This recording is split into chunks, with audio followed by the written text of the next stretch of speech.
సాక్షి ఛానల్తో పాటు కొమ్మినేని శ్రీనివాసరావు కృష్ణరాజు చేసిన వ్యాఖ్యలపైన ఫిర్యాదు ఆవిడిచ్చిన ఫిర్యాదుతోనే ఇప్పుడు అట్రాసిటీ కేసు కూడా నమోదైంది. కొమ్మినేని అరెస్ట్ కూడా చేశారు. ఇప్పుడు కొమ్మినేని అయితే అరెస్ట్ చేసి తీసుకొస్తూ ఉన్నారండి ఇక్కడికి. సో ఎవరు కంప్లైంట్ ఇచ్చారు, మొత్తం అలిగేషన్ ఏంటి? అందరికీ నమస్కారం అండి. వాస్తవానికండి అమరావతి రాజధానిగా ఏర్పడిన దగ్గర నుండి కూడా సాక్షి ఛానల్లో రకరకాల వాళ్ళు, అంటే నేనైతే పేయింగ్ అని చెప్పి నేను అనుకుంటున్నాను, అక్కడ కూర్చొని అమరావతి మీద, వాస్తవానికి అమరావతి రాజధాని రైతులు అనేవాళ్ళు తన పిల్లలకి ఇచ్చుకోవాల్సిన భూమిని రాష్ట్ర రాజధాని కోసం త్యాగం చేసినటువంటి వాళ్ళు. అలాగే అమరావతిని పేరు పెట్టడానికి కూడా ఒక విశిష్టత ఉంది. ఇక్కడ అమరలింగేశ్వర స్వామి గారు కొలువై ఉన్నారు, ఇటు చూస్తే కనకదుర్గమ్మ అమ్మవారు ఉన్నారు. నిజానికి ముమ్మాటికి అది అమరావతి దేవతల రాజధానియే. అలాగే ఇక్కడ శాతవాహన గౌతమిపుత్ర శాతకర్ణ వినుండి శాతవాహనులు పరిపాలించినటువంటి ప్రాంతం. ఇంత హిస్టరీ ఉంది కాబట్టి అమరావతి అనే నామకరణం చేయడం జరిగింది. అయితే ఆ అమరావతి ప్రాంతం రాజధానిగా ఏర్పడిన దగ్గర నుండి అంటే 10 సంవత్సరాలు ఇప్పటి వరకు కూడా మేము అమరావతి రైతులుగా, మహిళలుగా, దళితులుగా మానసిక క్షోభకు గురవుతున్నామండి. సాక్షి ఛానల్లో కూర్చొని వీళ్ళు ప్రతిరోజు ఒకరోజు ముంపు ప్రాంతం అంటారు, పనికిరాదంటారు, కట్టడాలు పనికిరాదంటారు, అక్కడ ఇన్సైడర్ ట్రేడింగ్ జరిగిందంటారు, లేదంటే అక్కడ ఉన్న వాళ్ళు మొత్తం ఒక సామాజిక వర్గం అంటారు, లేదంటే అక్కడ ఏమంటారు గ్రాఫిక్స్ బిల్డింగ్స్ కావు గ్రాఫిక్స్ అంటారు, అసలు రైతులు భూములు లాక్కున్నారని చెప్తారు. ఇంకొకటి ఇక్కడ పెయిడ్ ఆర్టిస్టులు ఉన్నారు, రైతులే కాదంటారు. మేము ఆధార్ కార్డులు చూపించుకొని మమ్మల్ని మేము ప్రూవ్ చేసుకొని 1630 రోజుల పైగా మేము ఉద్యమాలు చేసి ఎవరైతే అమరావతికి హాని చేద్దామనుకున్నారో, ఎవరైతే అమరావతి రాజధానిని విచ్ఛిన్నం చేసి ఆంధ్ర రాష్ట్ర ఆర్థిక పరిస్థితిని అధోగతి పాలు చేశారో వాళ్ళకి రాష్ట్ర ప్రజలు చెంపపెట్టు లాంటి దెబ్బ కొట్టి వాళ్ళ నీళ్లలో కూర్చోబెట్టి మా అమరావతి రాజధాని రైతుల పట్ల అలాగే ఆంధ్ర రాష్ట్ర ప్రజల వెనకాల నిలబడ్డారు. అలాగే కూటమి ప్రభుత్వం ఏర్పడిందండి. ఇప్పుడు వచ్చాక కూడా కనీసం గతంలో వీళ్ళు చేసిన వ్యాఖ్యలకు కానీ 200 మందికి పైగా అమరావతి రైతులు ప్రాణాలు కోల్పోయారు. అయినా కూడా మమ్మల్ని కరుణించలేదు జగన్మోహన్ రెడ్డి. ఇంకా హింసిస్తూనే ఉన్నారు.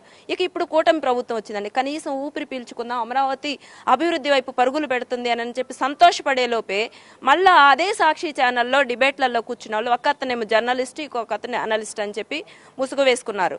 నేను ఒక్కటే అడుగుతాను, నిజానికి జర్నలిస్ట్ అనే వ్యక్తి సమాజానికి అతను ఇన్ఫ్లుయెన్స్ చేయగలిగిన వ్యక్తి కాబట్టి అదొక బృహత్తరమైనటువంటి బాధ్యతను కలిగి ఉంటాడు అతను. కాబట్టి అతని నోటిలో ఉండి వచ్చే ప్రతి మాట కూడా ప్రజలు తీసుకుంటారు. అలాగే అనలిస్ట్ అనే అతను ప్రతి ఒక్క విషయాన్ని కూడా అనలైజ్ చేసి ఖచ్చితమైనటువంటి ఒక రిపోర్ట్తోనే అతను మాట్లాడతాడు. ఇది ప్రజల్లో ఉన్నటువంటి విశ్వాసం. దాన్ని కాస్త పక్కన పెట్టేసేసి అమరావతి దేవతల రాజధాని కాదు, వేశ్యల రాజధాని అన్నారు. అసలు ఎంత దరిద్రమైనటువంటి మాట అండి. ఇంతకు మించి ఒక ఆడబిడ్డకి మానసికమైనటువంటి హత్య ఇంకోటి ఉంటుందా? నిజానికి మానసికంగా చచ్చిపోయామండి మేము. ఆ మాట అనేది వేశ్యల రాజధాని, అక్కడ వేశ్య వృత్తి కొనసాగుతుంది. వేశ్యలే ఆ చుట్టుపక్కల ఎక్కువ ఉన్నారు, ఎయిడ్స్ పేషెంట్స్ ఉన్నారు. అక్కడ 150కి పైగా రిహాబిలేషన్ సెంటర్స్, మెడిసిన్స్ అవి ఇంకా వాటి పేర్లు కూడా నేను చెప్పను, అవి ఇస్తున్నారు అని చెబితే ఎంత తీవ్రమైన మనోవ్యాధికి గురవుతామండి మేము. నిజంగా మానసిక హత్య చేశారండి కొమ్మినేని శ్రీనివాసరావు గారు అండ్ కృష్ణరాజు గారు. ఇకపోతే వీళ్ళు అక్కడ మాట్లాడుతున్నారు సాక్షి యాజమాన్యం, ఇది ఈ రోజు వాళ్ళకి కొత్తగా, ఇది ఫైనల్ అస్త్రం అండి మా మీద వేసింది. గతంలో వేసినవి ఏ రోజు కూడా అమరావతి రైతుల కంట కన్నీరు చుట్టవే కానీ ఒక్క రోజు కూడా వాళ్ళని వారించిన పాపని పోలేదు. నేనైతే సాక్షి యాజమాన్యం భారతిరెడ్డి గారు, జగన్మోహన్ రెడ్డి వాళ్ళ కనుసన్నల్లోనే ఇవి జరిగిందని చెప్పి నేను పూర్తిగా వేస్తున్నాను. ఎందుకు అంటే ఒక పథకం ప్రకారం కుట్రపూరితంగా వాళ్ళు మాట్లాడటం జరిగింది. ఇప్పుడు నేను ఒకటి అడుగుతున్నానండి, మా ఇళ్లలో ఉన్న ఆడపిల్లలకు పెళ్లిళ్ళు ఎలాగవుతాయి? వాళ్ళ భవిష్యత్తు ఏంటి? ఇప్పుడున్న ఆడబిడ్డలకి కాపురాలు ఉంటాయా వీళ్ళన్న మాటలకి? ఇన్వెస్టర్స్ పోగొడదామా, ఆ అమరావతి అభివృద్ధిని ఆపుదామా, ఏ విధంగా చెడగొడదామా అనేది ఒక ప్లాన్ అయితే, అది ఇంకొకటి ఇక్కడ అమరావతి చుట్టుపక్కల ప్రాంతాల్లో ఉన్న ఆడబిడ్డలకు పెళ్లిళ్ళు ఎలాగవుతాయి? ఇక్కడ విట్టి ఎస్ఆర్ఎం పెద్ద యూనివర్సిటీస్ ఇక్కడ ఉన్నాయి, రాష్ట్రం దేశ నలుమూల నుండి ఇక్కడ చదువుకుంటున్నారు. ఆ పిల్లల యొక్క భవిష్యత్తు ఏంటి? ఎటువంటి నింద మీరు వేస్తున్నారు యువతల మీద, మహిళల మీద? మీరు వేసే నింద మేము ఒక్కటే అడుగుతున్నామండి. భారతిరెడ్డి గారు ఉన్నది కూడా తాడేపల్లిలో. ఒకవేళ వీళ్ళు వేసిన నింద ఏదైతే ఉందో అది నిజమైతే, అక్కడ ఆవిడ నిజమైతే ఇక్కడ ఇది నిజమవుతుంది. అక్కడ వాళ్ళు అదే వృత్తి కొనసాగిస్తే ఇక్కడ వీళ్ళది అదే వృత్తి కొనసాగినట్టు. ఆ మాత్రం కనీస ఇంగిత జ్ఞానం లేదండి. ఆడబిడ్డలుగా అంటే ఏం మాట్లాడినా సరే దళిత మహిళలు ఆ ప్రాంతంలో ఉండేవాళ్ళు మొత్తం most of the 60% of population దళితులండి ఇక్కడ ఉంది. సో 32% ఆఫ్ ల్యాండ్ ఇచ్చింది కూడాను దళితులు. సో ఏ మాట అన్నా సరే చెల్లిద్ది. 5 సంవత్సరాల పాటు వాళ్ళని ఎన్ని ఇబ్బందులు పెట్టినా కానీ మౌనంగా ఇది గతంలో గాంధీ మహాత్ములు చేశారండి అలాంటి ఉద్యమం, ఇప్పుడు మేము చేశాము. ఎక్కడ ఎవ్వరికి ఏ చిన్న గీత కూడా కల్పించకుండా, ఒక ఫ్లెక్స్ కూడా చింపకుండా ఉద్యమం 1630 రోజులు పైగా శాంతియుతంగా చేశాం కదా. ఇంకా ఈ మాట అన్నా కానీ ఏం చేయలేరు, వాళ్ళు ఇష్టారాజ్యంగా మాట్లాడదాం అనుకున్నారా? నేను ఒక్కటే చెప్తున్నాను, పక్కనే ఉంది అమ్మవారు కనకదుర్గమ్మ. మమ్మల్ని మా మాన ప్రాణాలని ఇష్టారాజ్యంగా మాట్లాడితే అపర ఖాళీలై తిరగబడతాం, అది గుర్తుంచుకోవాలి. ఇప్పుడు మా డిమాండ్ ఒక్కటే, కొమ్మినేని గారిని తీసుకొచ్చారు, ఆ కృష్ణరాజు ఏమయ్యారు, సాక్షి యాజమాన్యం మీద మీరు తీసుకునే చర్యలు ఏంటి? ఇంకొకటి, సాక్షి ఛానల్ అనేది తెలుగు రాష్ట్రాల్లో ఎంత మందిని ప్రభావితం చేస్తుంది, రేపటి రోజున యువతకి మీరు ఏ విధమైన సందేశం ఇస్తున్నారు, యువతని ఏ విధంగా పెడదారి పట్టించాలని చూస్తున్నారు. కాబట్టి ఇలాంటి ఛానల్స్ సంఘానికి ద్రోహం అండి, సమాజానికి చేటు కలిగించేటువంటివి. ఇలాంటి ఛానల్స్ని బ్యాన్ చేస్తేనే, సాక్షి అనే ఛానల్ బ్యాన్ చేయాలి. ఇలాంటి జర్నలిస్టు అనలిస్టులు వేరే ఏ ఛానల్లో కూడా వీళ్ళని పిలవకుండా నిషేధం పెట్టాలి. వీళ్ళకి కంప్లైంట్ కఠినమైన శిక్ష కాదండి, ఖచ్చితంగా ఇంకొకడు ఆడబిడ్డ గురించి తప్పుగా మాట్లాడాలి అంటే భయపడేలా వీళ్ళకి శిక్షలు ఉండాలండి. అలాగే సాక్షి యాజమాన్యంపై కూడా ఇలాంటి ఎంకరేజ్ చేయకుండా వాళ్ళ మీద చర్యలు తీసుకోవాలి. సాక్షి ఛానల్ బ్యాన్ చేయాలి. ఇలా జరగాలని చెప్పి ఖచ్చితంగా మాకు న్యాయం జరిగిద్దని చెప్పి మేము కోరుకుంటున్నామండి. అట్రాసిటీ కేసు నమోదు చేశారు. పొద్దున కొమ్మినేని అరెస్ట్ చేయడానికి ఇంటికి వెళ్ళినప్పుడు ఆయన అంటున్నది ఏంటంటే, నేను ఒక్క మాట కూడా అనలేదు కదా, అక్కడ వచ్చిన అనలిస్ట్ అన్నాడు తప్ప నేను ఒక్క మాట కూడా అనలేదు, నేను ఒక సీనియర్ సిటిజన్ని, 70 ఏళ్ల వయసులో నన్ను అన్యాయంగా అరెస్ట్ చేస్తున్నారు అనేది ఆయన అంటున్నమాట. ఇక్కడ అమరావతి ఉద్యమం 1630 రోజుల పైగా చేసిన వాళ్ళలో కురు వృద్ధులు కూడా ఉన్నారు.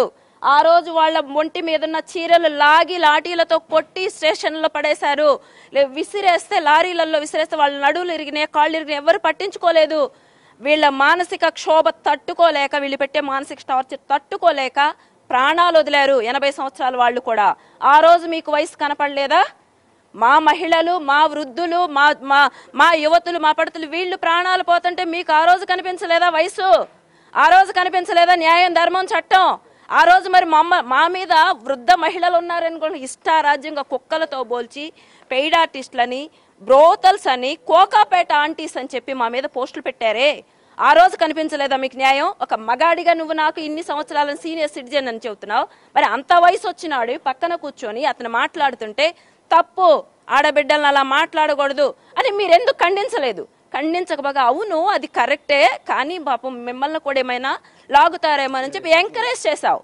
ఎంకరేజ్ చేశారంటే వీళ్ళిద్దరు ప్లానింగ్ ప్రకారం అక్కడ తాడేపల్లి ప్యాలెస్ నుండి స్క్రిప్ట్ తీసుకొని అక్కడ కూర్చొని మాట్లాడారు.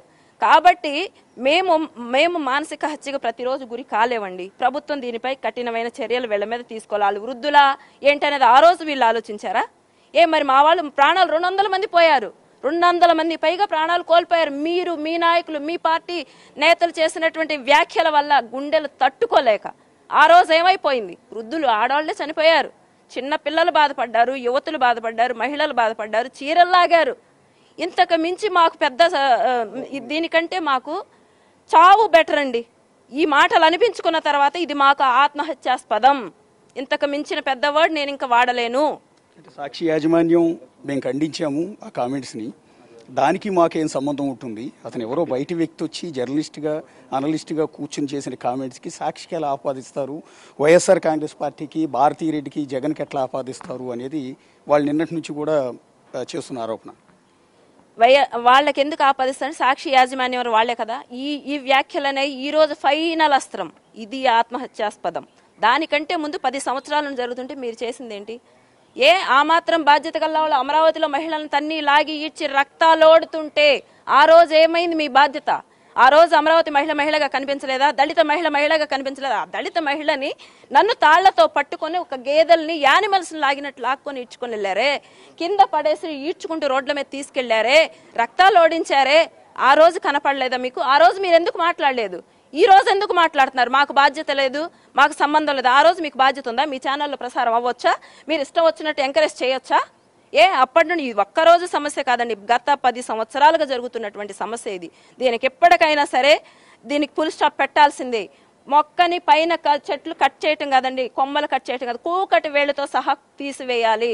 ఇలాంటి చీడ పురుగులు సమాజానికి చేటు కాబట్టి ఖచ్చితంగా రూట్స్తో సహా తీసివేయాలి.